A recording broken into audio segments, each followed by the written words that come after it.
Team India star batter Punjab Kings captain Shreyas Iyer దుమ్మురేపుతున్నాడు.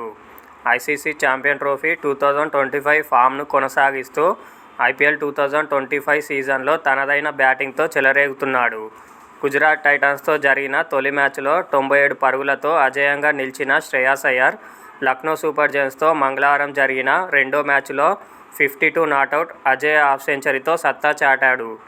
ఈ రెండు మ్యాచుల్లో Punjab Kings భారీ విజయాలు అందుకొని పాయింట్స్ టేబుల్లో రెండో స్థానంలో నిలిచింది. బ్యాటర్గానే కాకుండా కెప్టెన్గా శ్రేయాస్ అయ్యర్ ఆకట్టుకుంటున్నాడు.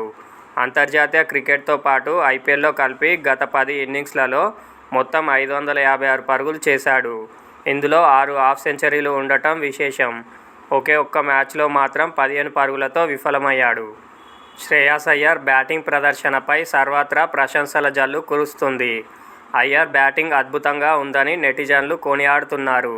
అతను ఇదే జోరును కొనసాగిస్తే రోహిత్ శర్మ తర్వాత టీమిండియా కెప్టెన్సీ బాధ్యతలు అందుకుంటాడని, 3 ఫార్మాట్లలో టీమిండియాను ఏలుతాడని నెటిజన్లు కామెంట్ చేస్తున్నారు.